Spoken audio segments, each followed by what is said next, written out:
Nelson here, and welcome to A Father's Note, promoting fathers through building men. It's so important that we always stand up for our fathers. We want you to know we're with you. We're standing behind you 110%. Hey, hello everyone, and welcome to another episode of A Father's Note, where we promote fathers through building men. As always, we're happy that you took the time out of your busy schedule to spend the evening with us.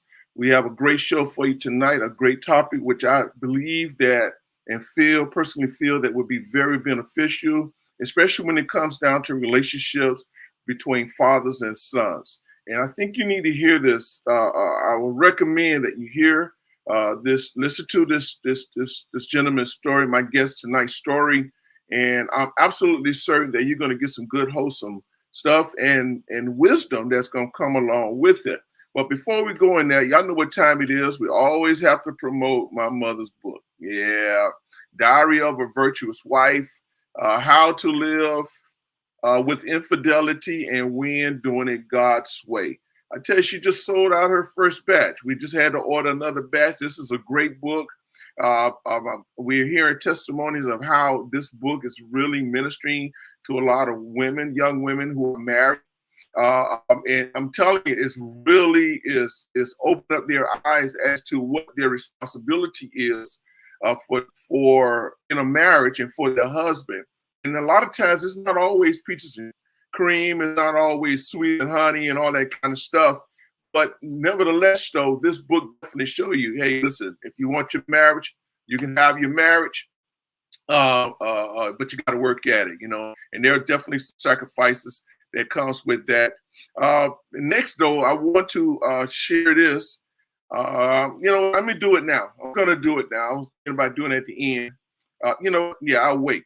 Listen, I want you all to go to social media, on whatever social media platform of A Father's Note. I'm just going to ask you all to just like, share, comment. Feel free to comment even tonight. Promote what we're doing here on the show, okay? If you like what we're doing here, share it with others.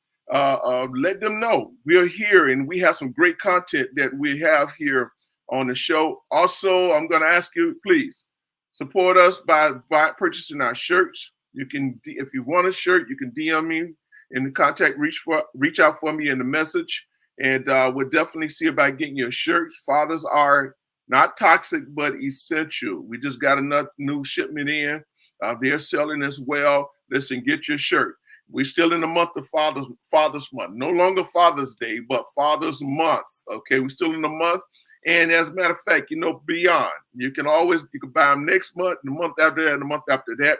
They're very great gifts. We have them in all sizes. So don't let that be an issue for you not to support us here on A Father's Note. We certainly appreciate that. Also, I want to do something different here. I want to put out there to you, listen, if there are any questions that you would have for A Father's Note, for us here on A Father's Note, topics or concerns or conversations that you want us to engage, that you're looking for answers, we're going to ask you, just put in the DM or reach out to me, and we'll definitely see about addressing that topic for you, no matter what it is.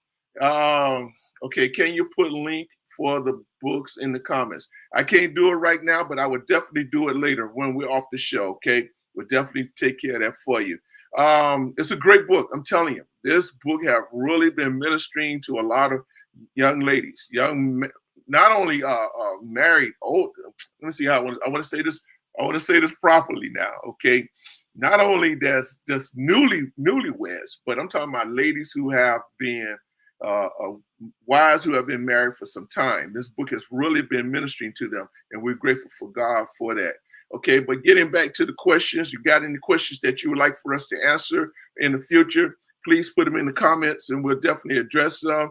If you want to do it on the low key, you can DM me. All right. If you want to come on, listen, I'm going to put this out there. If you're a brother and you want to come on and share your testimony for an interview, come on for the interview where you can share your testimony. Please feel free to do so. We'll definitely, we're open here. We're very transparent. We certainly believe that our testimonies, okay, can strengthen others, and one of the things that I have come to realize that on this show that I can. There is not very much that other men I've seen them gone through that I haven't went through myself. And I get that a lot because it takes away the stigmatization. Whereas, especially being a man, that you're the only one that's going through what you are going through, and that is not true. So here we want to support one another. We want to really get the word out. We want to be strength to one another, to other men, and that's exactly what we're going to do. Okay, so let's get right into our interview tonight. My guest, his name is Lamar Hodges. He's 67 years old. He's been married for 19 years to his beautiful wife, Regina Gigi Hodges. Now, if y'all want to know who this lady is, if you have seen Love Me Like a Rose, she is the beautiful woman, the fantastic, fabulous actor who played the mother in the play Love Me Like a Rose. Great woman of God. Okay, let's continue. He has 6 children, 18 grands. Okay, and the ages ranges from 8 months to 34 years. He is the son of Reese and Mary Alice Hodges, and he has 18 siblings. Now, I didn't ask him about that. Y'all, if y'all want to know how that come about, hey, I guess, I don't even comment on that. 18 siblings, man, that's a football team. I said I wasn't going to comment on it. Okay, let me move on. However, his hobby, acting. He's also an actor, a great actor. Fishing and bowling. I may have to take him up on that bowling because I love to bowl as well. So we may have to take him up on that. But we're gonna bring on our guests here. Now, if it looks kind of strange behind me, it's because I'm remote tonight. I'm not in the studio. Of course, you can see that because we're out of town. But we know one of the things that we strive to do is to be very consistent here with our show. Okay, so it looks like my guest, he's ready. Let me give him a few more minutes to get in position. He's there, but we want to give him a few minutes to get into position. And of course, many of you know that our topic tonight is my hero is an alcoholic. And when he was sharing his story with me, just a little bit, because I wouldn't let him tell it all because it was getting good. It really intrigued me. I'm like, man, that's amazing. And I do have some comment that I want to share to that. But nevertheless, though, we want to go ahead and bring on our guest. There won't be any bells and whistles tonight. Sorry, y'all. But we're going to do the best we can. We want to make sure that you're definitely being blessed by this interview tonight. So without any further ado, I'm going to bring on my guest, Mr. Lamar Hodges. Okay, where you at? Okay, there you go. How's it going, brother? Do you hear me? Mr. Hodges? Do you hear me, Mr. Hodges? I guess he doesn't hear me. All right, let me see what's going on. Maybe might need to go off and come back on. All right, we was fine before we came on. So let's go back and try it again, Mr. Hodges. Okay, let's go. Let him try that again. Yes. So while he's doing that,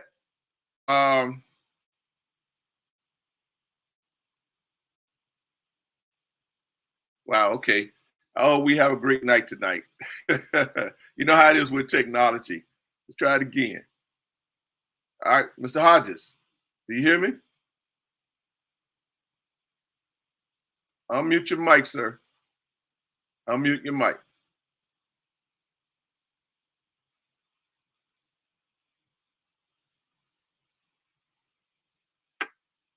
All right, well, we done lost him there. But while he's doing that, let me do this here real quick. Listen, when, I believe in supporting other podcasts with what we're doing here, especially if they have great content. Check out my brother, Mr. Aaron Gibbons. Y'all have seen him on the show several times, okay? He's the host of the Real Talk podcast. He comes on Thursday nights at 7 p.m. Great talk. He had a great show last week. It was very good. What's your reason? Something to the nature Why do you love, or what's your reason for loving the way that you do? It was to that point. But great topic, great content. I really loved it. Also, check out the Carvels, okay, on Let's Talk Marriage. They do come on every Sunday at 8 p.m. after a Father's Note. So you can stay on Facebook Live. You can stay on and check them out. They have some great content over there as well. Good information, great information. So check them out as well. Okay, so while we're waiting on my guests, we don't know what happened. We know how it is at times with technology. But let me ask you a question. Let me put a question out there. How many of you have heroes who may have? Okay, he's back. All right, let me see here. See if we got him now. Do you hear me now, Mr. Hodges? Unmute your mic. Mute your mic.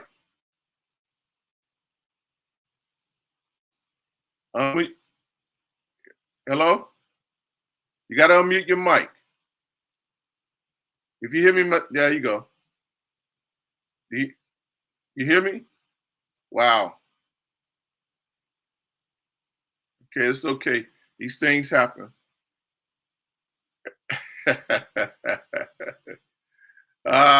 Where I'm at, I'm in a hotel room right now. Okay. You want to be nosy now, huh? I like this comment here. All heroes have eternal battles. That is so true. Yeah, I'm gonna put you backstage, Mr. Hodges, while you're still working on that. That is so true. Yeah. Hey, how about put your hero in the comments for me? Put your hero in the comments. Let's do that. I have more than one hero myself. My father for one. I can't leave him out. My father for one. What I'm gonna do. All right, I like that. My dad. That's right. That's right. Might as well honor. That's what we're talking about, giving honor. Listen, I'm gonna call out two names specific. Two men. They're no longer on this side of life, but I thank God for them. That is Mr. Otis Thames. He was very influential in my life, especially when I was a young man in my early teens. Very, very, very man who really, I learned a lot from him, just watching him and how he commingled with his wife and his three daughters. Great example, great mentor. I certainly do appreciate him. It seems like my guest is having some technical difficulties tonight, but that's okay. That's okay. Let me see. Oh, my grandmother is my hero. Hey, why not? Why not? I wish I had my phone tonight. I'd call you. I would have you to call in and tell me why your grandmother is your hero, why your dad is your hero. Yes.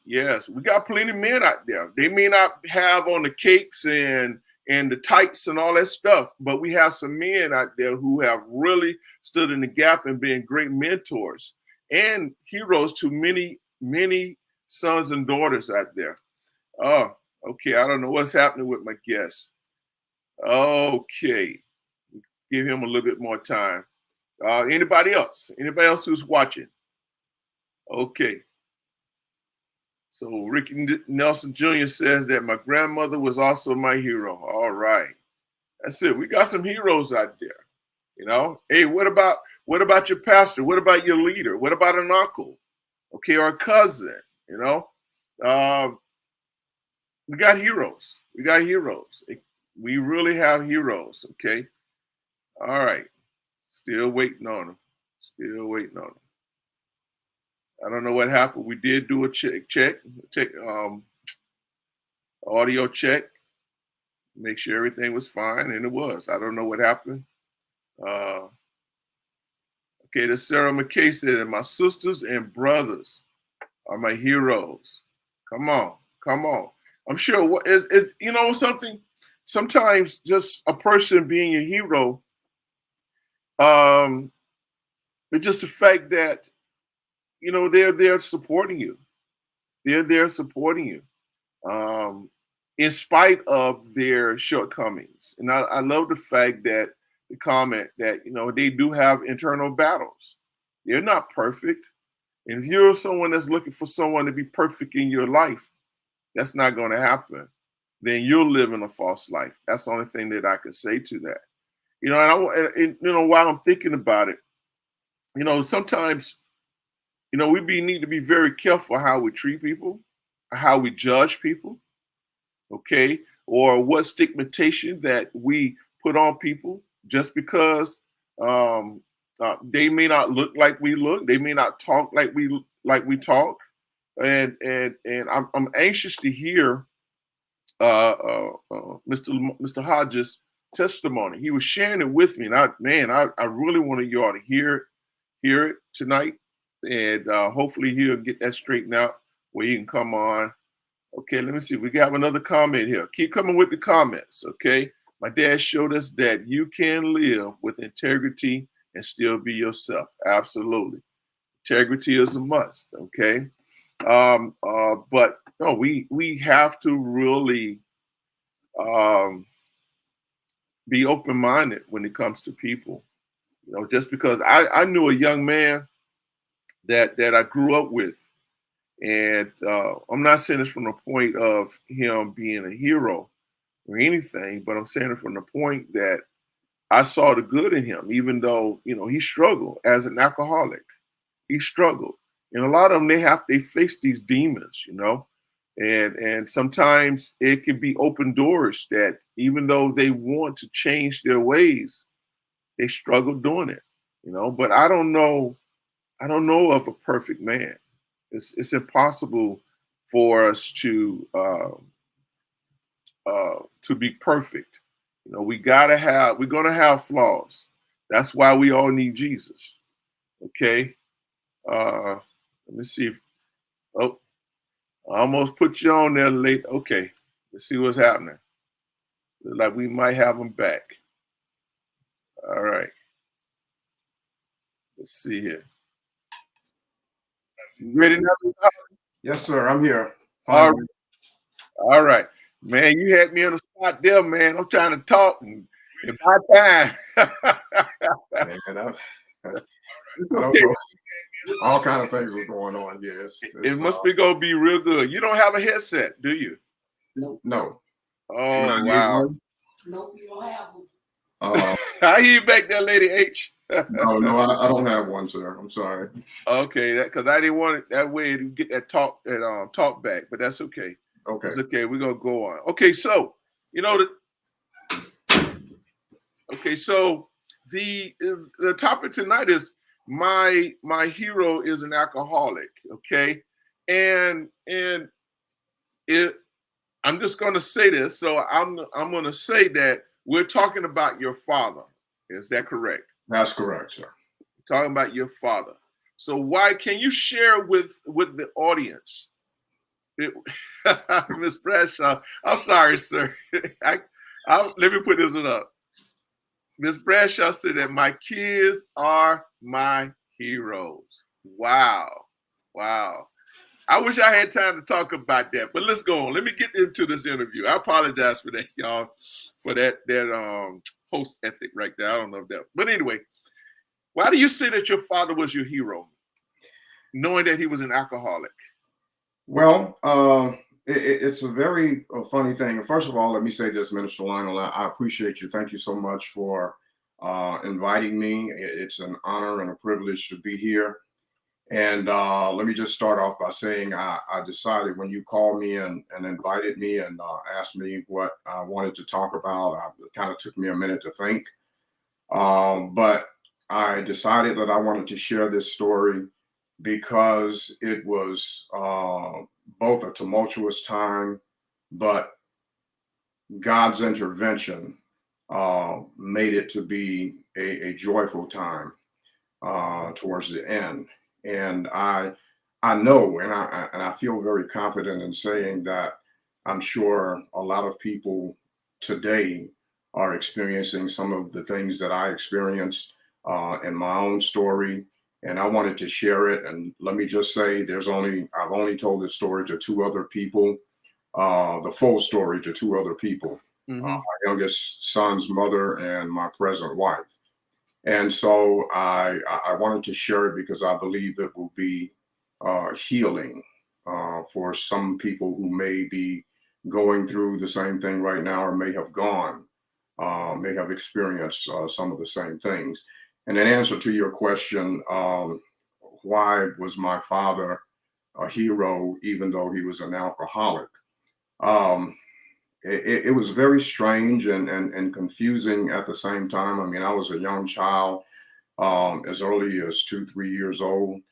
Uh, of obviously, I didn't understand what alcoholism was. The only thing I knew that was that my dad drank a lot of liquor, and when he did, um, well, maybe I should start this. My father was my hero in the sense that I knew who my father was. He was a very quiet, very gentle man, yet a very strong man. He was that one of those old school dads. He was no nonsense. Like I said, very quiet. But when he spoke, everybody in the house just shut up because Reese is talking, and nobody talks when Reese is talking. He was that kind of person.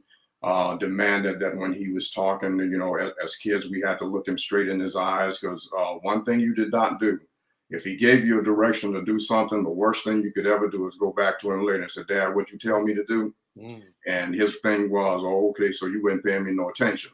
And when you heard those words, your day got bad. So he was that kind of person, no nonsense, but extremely quiet. But when he drank, he became a whole other person.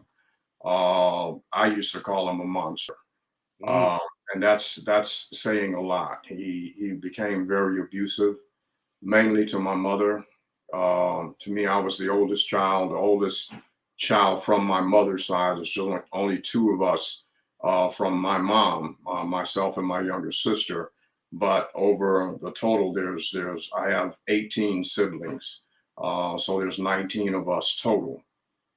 So um, my dad was, I was that kid who, all of us feel like our fathers is the greatest father in the world. Our father can beat every other father. And my dad, if he was a mechanic, he was the best mechanic. If whatever he did, he was better than your dad. And that's how I saw him in my eyes. But I think what was so confusing to me was, um, when he drank, as I said, he would go out. He worked on the railroad, so he traveled quite often. He was usually gone a week to 2 weeks at a time. And whenever he came home, his usual practice was come home, take a bath, get something to eat, and then he was gone. That's Friday night. We wouldn't see him anymore till sometimes late Saturday evening or early Sunday morning. And then, for lack of a better word, all hell would break loose. It would usually start with my mom, and even as young as 3 and 4 years old, whenever he would start to be abusive to my mom, I would try to intervene. Stop hitting my mom. Don't do that to my mom. And I would take the brunt of I would take some of the beatings, not necessarily the beatings, but I would get hit, or I would get punched, or I would get pushed into chairs and stuff like that. So it just got to be a real bad experience, and this was almost every weekend. But that's because you was the oldest child, though.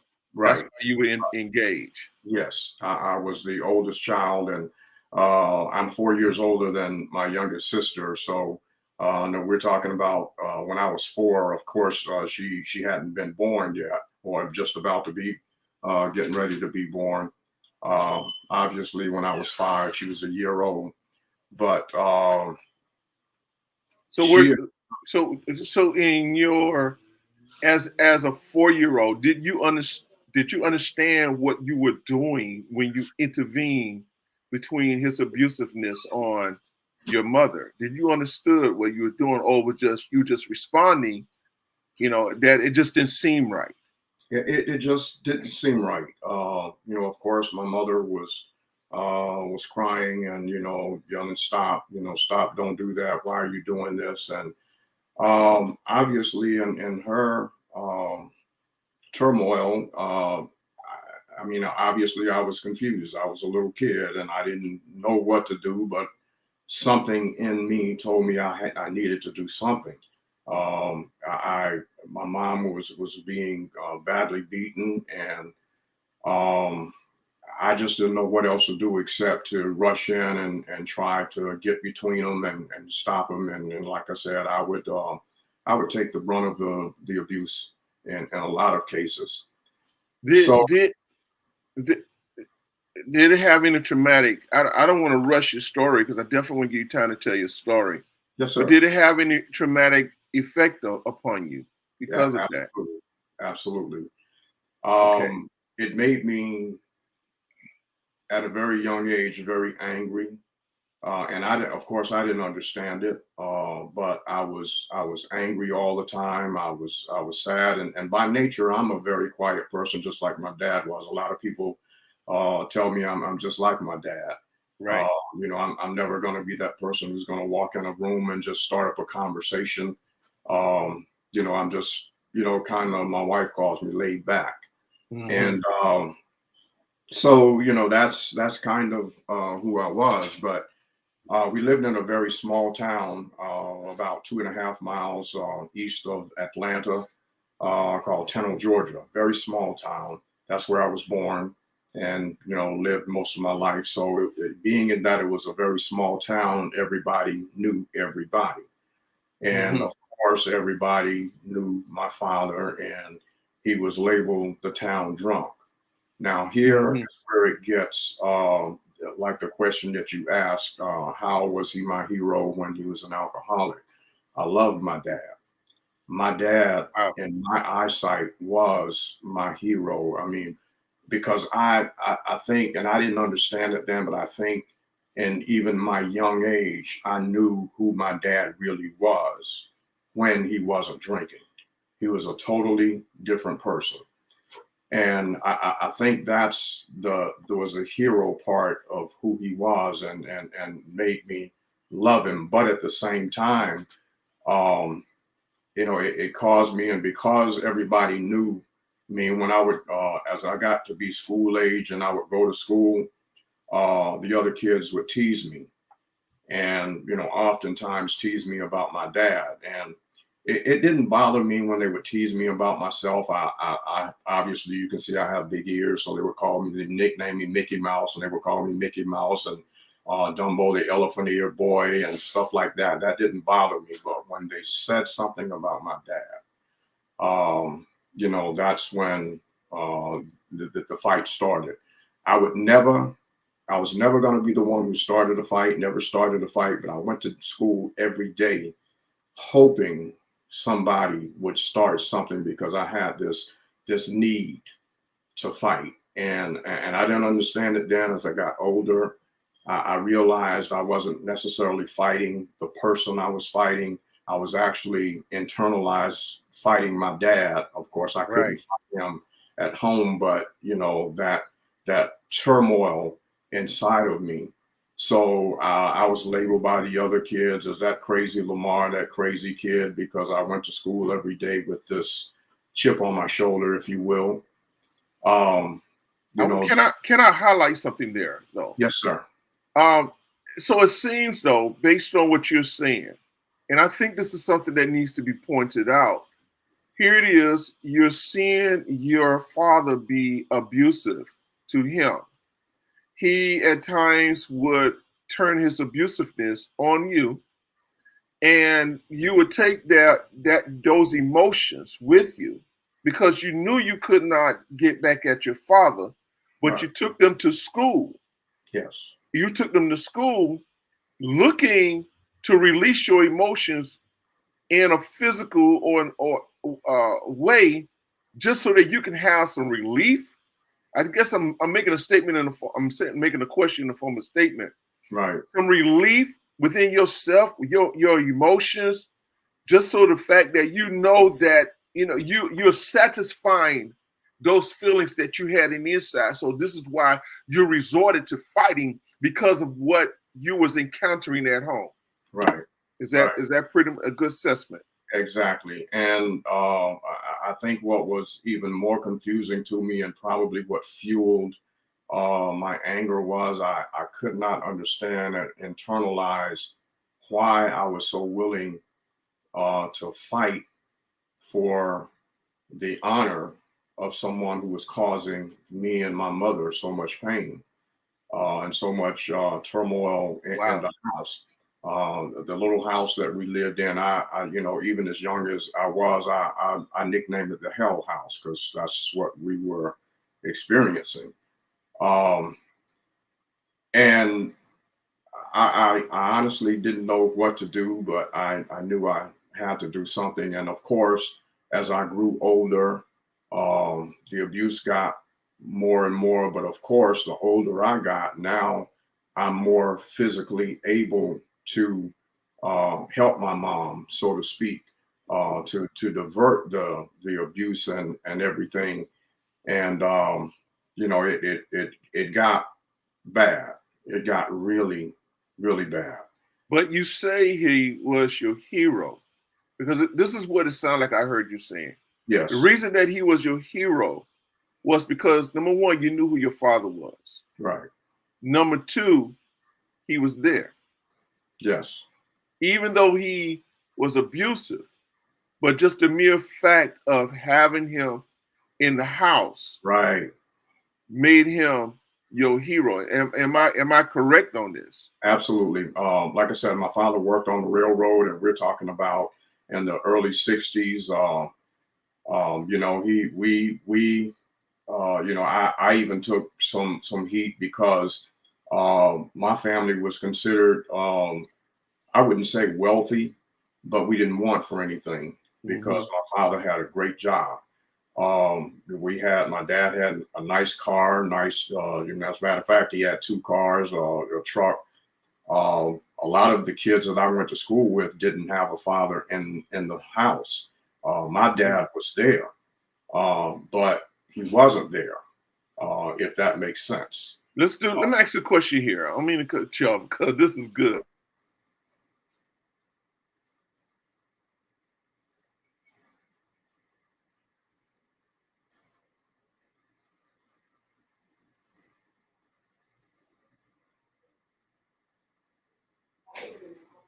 Hello?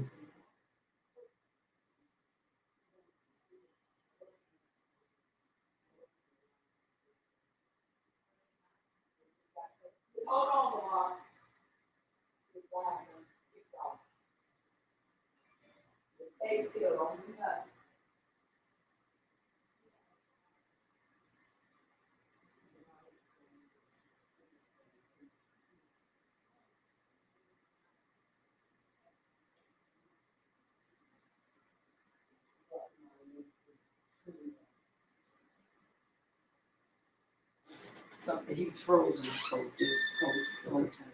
Yeah, you can see, you gotta pay attention to this stuff, but you can see all this stuff and you gotta look at this. I was gonna try to do this. I can't hear the mic. I was trying to turn it like that. See, he's coming back Do on. you hear me?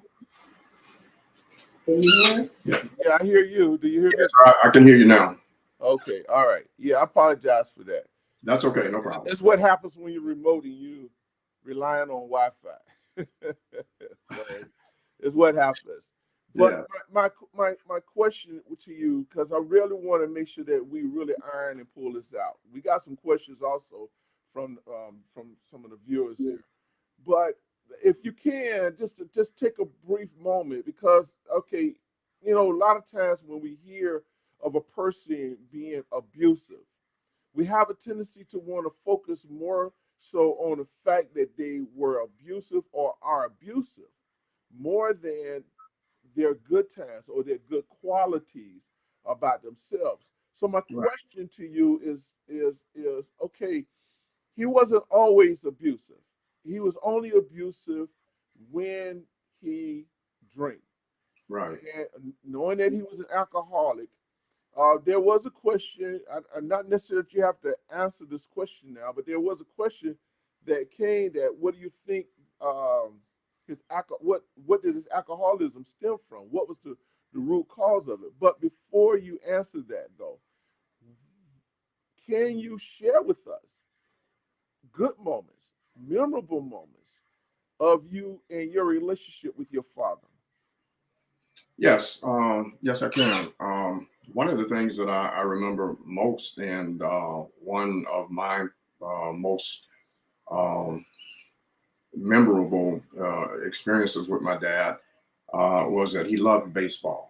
And as a matter of fact, the Atlanta Braves. I mean, that was just. I mean, that was the only time you could really get him to engage in a conversation, talking about the Braves and baseball in general, or old westerns. He loved those as well. So a lot of times when he wasn't having those moments, when he wasn't drinking and everything, that's what we would do. We would. I played baseball, and as a matter of fact, I was a pretty good baseball player, and I would practice daily, even if I had to. You know, if it was raining outside, and it was mainly because I wanted to make my dad proud of me. I knew how much he loved baseball, and I wanted him to be proud of me. So even if I couldn't go outside, I would have my ball and glove, throwing it up inside, catching. You know, I wanted to make sure that I was good enough, that my dad would be proud of me. So one Friday evening, and you know, it was amazing because, like I said earlier, usually on Friday he would come home, eat, take a bath, leave, and we wouldn't see him for a couple of days. But this particular Friday, I was out in the yard throwing up my baseball. None of my friends. My house was a house that sometimes our friends would come over, and we had a pretty big yard. They'd come over and play ball. So this particular day, I was out just throwing up the ball. Had one of my gloves laying on the porch. My dad came out and he sat on the porch, which was, like I said, kind of strange because instead of leaving to go where he usually went, he just sat on the porch. So I kept throwing the ball, kept throwing it, and one time I threw it up and it went over my head. And it rolled over near the porch where my dad was, and he got off the porch and picked up the ball and threw it to me. Then he picked up my glove that was laying on the porch, and he said, "Throw it back." And so we just, I mean, weren't really talking, but we were playing catch. And to me, that was just the greatest thing ever. My dad was playing ball with me. Even though he wasn't really talking, but for about an hour and a half, 2 hours, we just sat out there, we were just throwing the ball back and forth. Right, right. And the next day, instead of him going out that night, the next day he got up and he took my mom, my sister, and me, and we went on a road trip to Beaufort, South Carolina. I'll never forget it. Met some relatives I didn't even know I had, and just had a great old time. And so, you know, when my father was what I used to call my daddy, you know, it was just great. He loved to hunt. He took me hunting.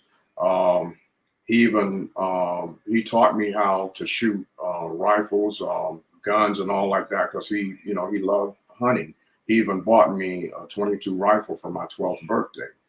And you know, my grandfather lived on a farm, so I would, when I wasn't at home, I would go stay with them, and I had free reign of the farm. You know, I just go built a tree house, set up in the tree, and shoot whatever I could see coming by, birds, frogs at the, you know, I mean, just that was my time, and my dad taught me all of that.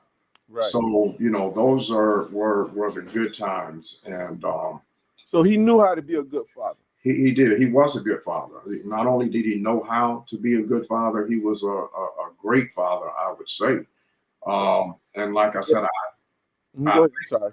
I think that's what had so much turmoil as well as confusion, because I knew who my daddy was.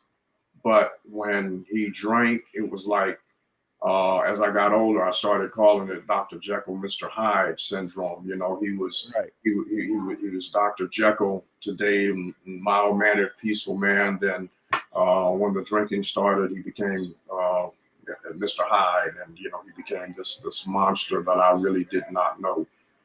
Um, so Did he ever change? I'm sorry. Did he ever change? Yes, sir. That's the point that I'm coming to. And this is why I wanted to share the story with everyone. And coming to this point, like I said, he bought me a 22 rifle when I was 12 years old. Well, one Saturday, he came in from one of his drunken stupors, and he started on my mom, and he beat her pretty badly this time, to the extent that he used to keep that rifle hanging up on the wall in our living room. And I went and got the rifle, and I told him, I said, Dad, if you hit mom again, I'm going to kill you. I actually cocked the rifle and pointed it at him. And the only thing that stopped me from pulling the trigger was my mom, as beaten and bloody as she was, stepped between us and told us, no, Lamar, it's your father.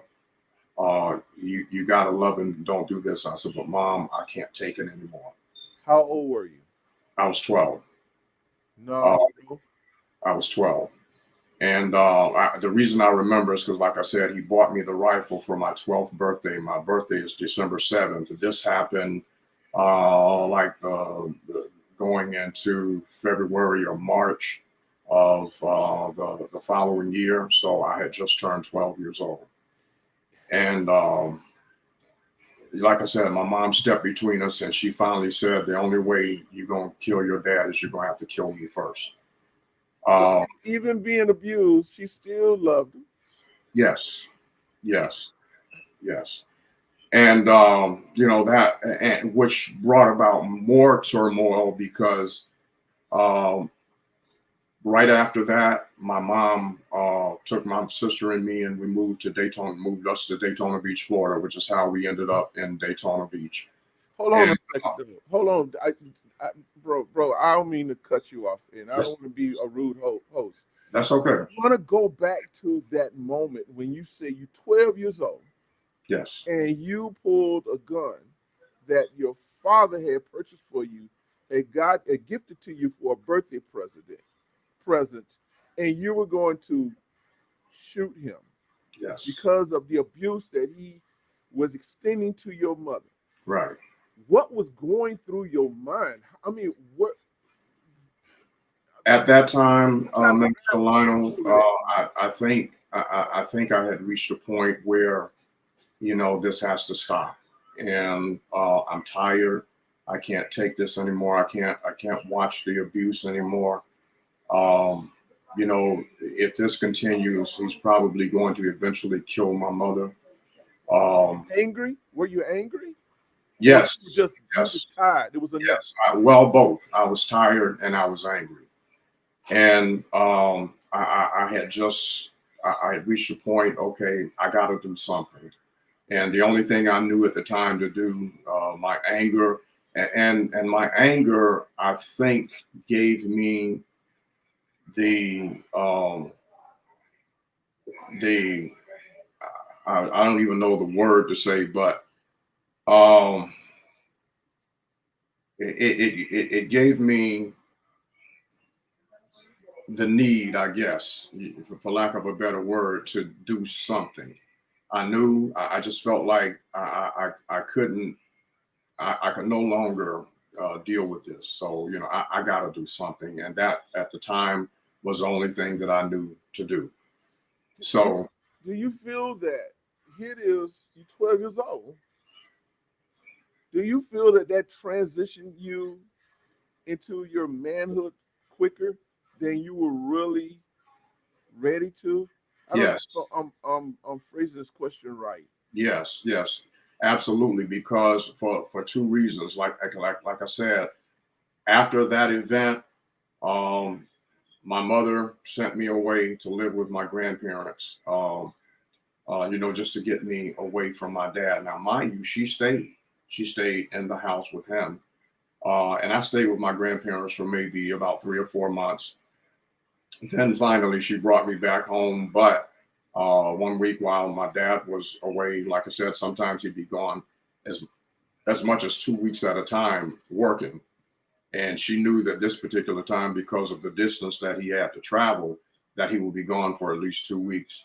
So she called her sister, who lived in Daytona Beach at the time, and asked her if we could come live with her for a while until she got a job and got up on her feet. And of course, she said yes. So she took my sister and me and moved us to Daytona.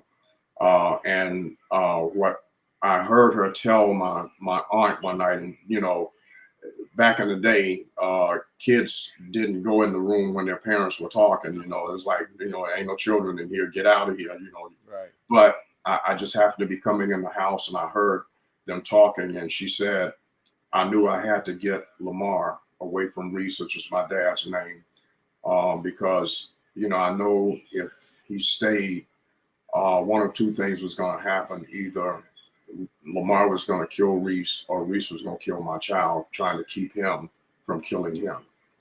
So she said, I just knew I had to get him away. So now, my mom, I was both happy and relieved that I didn't have to worry because we had left. I didn't have to worry about the abuse anymore. But at the same time, the divorce took my dad away from me, my hero. So now I'm even more confused. I'm fighting for this man's honor, while at the same time I'm willing to take his life to keep him from hurting my mom. And at the same time, I love him. He's still in the back of my mind, my hero. So there was just so much confusion, and like I said, I had so much anger built up in me. I was still late, even in Daytona. After a while, I was still. This is a whole new town for me, whole new school, the whole 9 yards, and all like that. But I still eventually became Crazy Lamar, because Go ahead. Go ahead. I'm sorry. I didn't bother anybody, and I've always thought of myself as a very friendly person, open if you would allow me to be. And I didn't bother anybody, but I was that person who, if you brought something to me, I was going to finish it. I understood later, it was still that same thing, that I had this need to um, fight my father, but I couldn't fight him. So whoever just happened to be unfortunate enough to be in my space in the wrong place at the wrong time, and say the wrong things, okay, here it is. So, So let's fast forward it. You said that if I understand you correctly, you said that he did recover, yes, being an alcoholic. yes. Can you tell us how that happened? How that Okay. Let me just bring you up to this, and then I want to get to that story, because it was just ironic. No, it wasn't ironic, but by the grace of God, that it happened. Um, several years went past. Several years went past, and by this time, my mom, like I said, she still loved my dad, and she would often talk to him on the phone. She would call me and say, they'd be talking. She said, Lamar, your dad's on the phone. You want to talk to him? No, mom. So I would never talk to him. And she would always tell me, Lamar, you need to call your dad. Your dad loves you. And every time he calls, he asks, can I talk to my son? Where's my son? How's my son doing? And all like that. But at that time, that wasn't something I wanted to hear. So I would never talk to him, even from my teenage years all the way up to almost adulthood. So I just want to, fast forward to this. I reached a point that I did go back home to kind of try to live with my dad out of high school, and graduated from high school there. And he told me, if you'll come back home and go to high school here and graduate here, I'll pay your way through college. I did that, went back, finished high school. And for the first 2 years of my college, he paid my way. He was still traveling, so I didn't really see him a whole lot. But then one day he called me and said, hey, you're going to have to leave school. I can't pay for your school anymore, which broke my heart all over again. So I think that brought back a whole lot of the turmoil that had built up over the years. I thought I was in a place where I was healing. Fast forward, now I've gotten married, and I had two older sons, but their mom and I, kind of went our different ways. So they never got a chance to meet my dad. But my youngest son, at the time, he was about 3 years old, and like me, he loved baseball. So he and I were out one day playing baseball and just having a good time. And I was having such a good time and just so proud of my son. I was just thanking God, Lord, thank you for blessing me with my son, this man child. I'm just really enjoying him and all like that. And then just out of the clear blue sky, I have no idea to this day what happened. I can only say it was God. He just looked up at me and he asked me, he said, Daddy, do I have a granddaddy? And I couldn't even answer him at the minute. It caught me off guard. And because I had never told him about my father, I had never, even told him that I even had a father. But, just out of the, and I couldn't answer. And so then he asked me again because I didn't answer him right away. He said, Daddy, do I have a granddaddy? And I said, yes, you do. And he said, well, why haven't you ever told me about him? Or why haven't I ever seen him? Where is he? And I started telling him where he lived. He said, well, can you take me to see him? And as back up, I said, when I was telling God how much I love my son, I heard this voice say, your father has a son that he loves.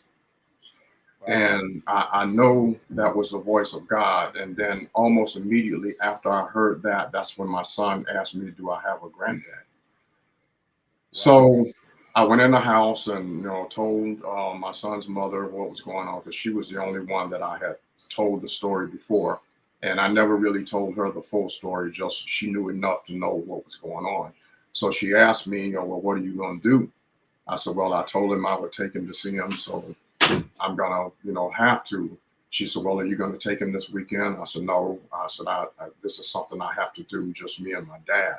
I said, but I'm going to go down and visit my dad. So that's what I did. How old are you now? I was 34. I was 34 then. So all the way down there, it was about, like I said, about a 2.5 hour drive from Atlanta. And all the way down there, I kept trying to convince myself not to go.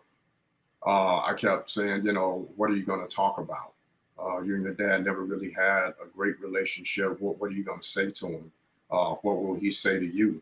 All the way, on the cartoons, you got the little devil sitting over here and the angel is over here, because one of the things I did say, I did hear, and I say it again, it was God say, once I told my son's mother what I was going to do, I heard God say, it's time. That's all I heard. It's time. So I'm on my way down there, and I got this little voice over here trying to tell me, well, what are you going to talk about? You know how abusive he was, and he's probably drunk out of his mind. So how are you going to, whatever you say to him, he's probably not even going to hear it. Mm-hmm. And I kept hearing this voice say, it's time. So I made the drive, and even to the point that I drove up in his yard, I knew he was there because my dad, he had this shiny Lincoln Continental, and it was nice. And my dad was one of those people, he didn't let anybody drive his car. So if his car was in the yard, I knew he was there. So I went up on the porch, and I got up on the porch and still trying to convince myself not to go in. What am I going to talk about? What am I going to talk about? What am I going to say? I knocked on the door, and it took him a while to come to the door and answer the door. And by the time he finally got to the door, I had turned to walk away. I had pretty much convinced myself to just go ahead and leave and go back home, and I'll figure out what I'm going to tell Cedarian, which is my son's name. I call him Scooter. What are you going to tell Scooter? Well, I'll figure out something. But by that time, I heard the door open, and I turned around, and it was my dad. And all this time wondering what I was going to say or what needed to be said, all I heard, my dad slung the door open, and all I heard him say was, Lord, thank you, Jesus. You sent my son home. Wow. So nothing else really needed to be said. He grabbed me and he hugged me and he held on to me like, if I let him go, I'm never going to see him again. I mean, wow. And he took me in the house. And this is the answer to your question. Did he ever change, and did he ever stop drinking? He brought me in the house and he said, son, I thank you. I appreciate you coming home, And he asked me, I said, how long are you going to stay? I said, well, I thought maybe I would spend the night. And he said, your room is in there. You can stay in your room. Nobody stays in your room. It's the same. So, basically telling me nobody had been in my room, the whole time we were gone. So we went in and we sat down, and he said to me, he said, the first thing I want you to know is I stopped drinking. And I'm like, what? I mean, I didn't say that, but, in my mind, I'm thinking, what? And he said, I want you to know I stopped drinking. He said, I left here one Friday evening after I got off work on my way to the liquor house to get a drink. He said, and I know it was God. He said, I heard a voice say to me, Reese, if you take this drink today, you're going to die. He said, I turned my car around, went back home, and I told God on my way back home, Lord, if you take this taste from me, he said, my drinking and my alcoholism took away everything that meant anything to me. I lost my family. It cost me my family, my son, my wife, my daughter, everything that meant anything to me. Please just help me stop. And at that time, he told me I haven't taken a drink in 15 years. So he told me he just started talking, and he of course he took me to get something to eat, and everywhere we went, this is my son Lamar, and he was just introducing me and showing me to everybody. But at that point, my heart my heart was dancing. I mean, it was like a whole weight had been lifted off my shoulder. I had my daddy back. Wow. My daddy that I always knew was in there somewhere. I had my daddy back, and in that instant, without even saying a word, I knew I had forgiven my dad, and the forgiveness freed me. I felt like I had been in prison pretty much my whole life, and all of a sudden I was paroled, and that door opened, and I walked out, and I was free. And the next thing that happened, just really made me understand how when we allow God to work in our lives and allow us to forgive the people that have hurt us so much and so badly, we don't forgive people for them. We forgive them for ourselves. Absolutely. To help us to heal. So True. I stayed the whole weekend with my dad. We shared some things. We shared some laughs. Of course, we talked about baseball. As a matter of fact, there was the Braves were playing ball, and we sat there and watched the game together. And it was just like my daddy and his son were doing something that we loved. So I drove back, and of course my son asked me, Dad, did you see my granddaddy? Yes, I saw him. When you gonna take me to see him? And at that time, I was working for FedEx, and I worked every other weekend. So I said, well, I can't take you next weekend, son, because I have to work. I said, but I'm going to take you the following weekend. Is that okay? And he said, yeah, Daddy, that's okay. But what happened then just blew my mind. As I said, this particular weekend, I got off work early one Friday evening, and my son and I were out in the yard playing baseball like we usually do. And my house at that time sat up on a hill, and it had a long, steep concrete driveway. So I had my back to the street. We lived on a dead end street, but it was a very busy street because there were a lot of houses on that street. My house was the third house on the street, and there were a lot of houses towards the end of the street. So there were cars always in and out, in and out, in and out. So I wasn't really paying any attention. I was playing ball with my son. He was hitting the ball, and I was throwing the ball to him. And all of a sudden, he was getting ready to hit the ball, and I threw it to him, and he just stopped. He didn't swing. He was just standing there holding the bat, looking at the street. And I said, Scooter, I just threw you the ball. Why didn't you swing? And he didn't say anything. But then all of a sudden, I heard him say, Daddy, is that my granddaddy? And I turned around and looked, and my father was coming up the driveway. He had driven from Tunnel all the way to Atlanta. And I said, yes, that's your granddaddy. And my son took off running down the hill, and I was yelling, Scooter, stop, you're going to fall, you're going to hurt yourself. And for a minute, I think my son took wings. He just jumped up and he flew into my dad's arms, and he wrapped his arms around him, and he said, "Granddaddy, you came to see me, right?" And my dad said, "Yeah, I came to see you, baby." And he said, "Thank you, I love you." Wow. And what that did was it made me understand what forgiveness is and why God wants us to forgive people. As much turmoil as I went through my whole life, I realized that forgiving my dad not only freed me, but it made me realize what I would have taken from my son, the relationship that finally came about between my son and my grandfather. They were inseparable.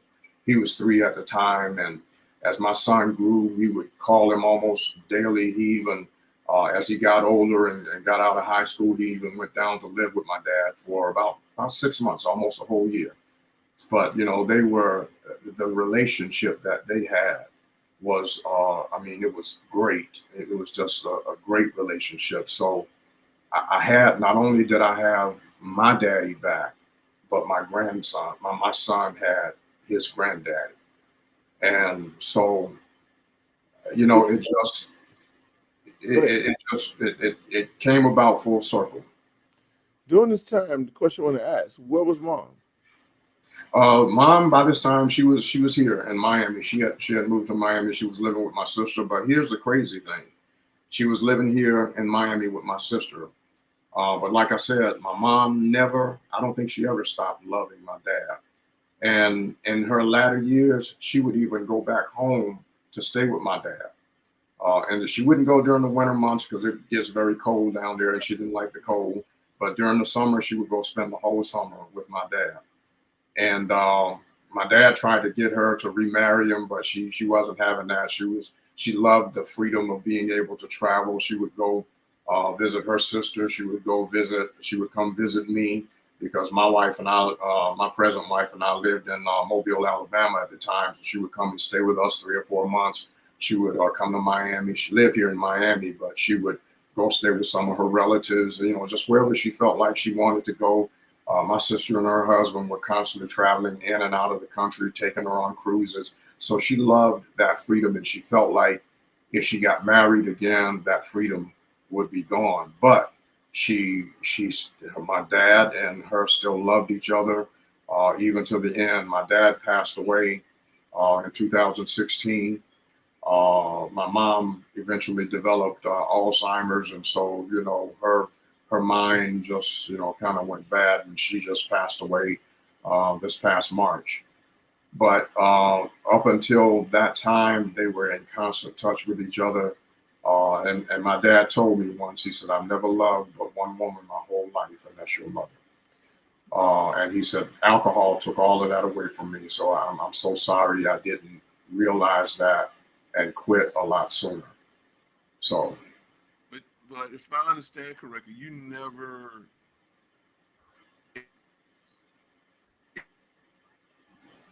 I'm sorry, I can't hear you, Minister Nelson. I can't hear you.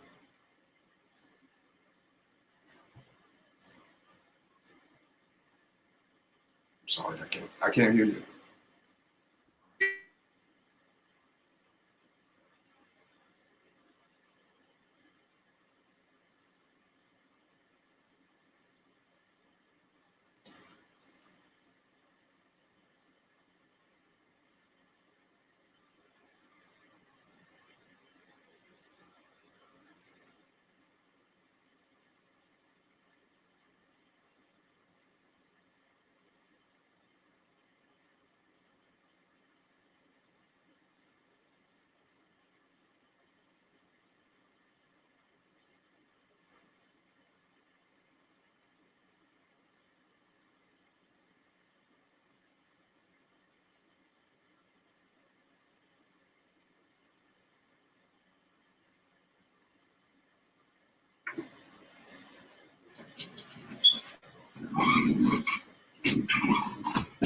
Gina. Okay.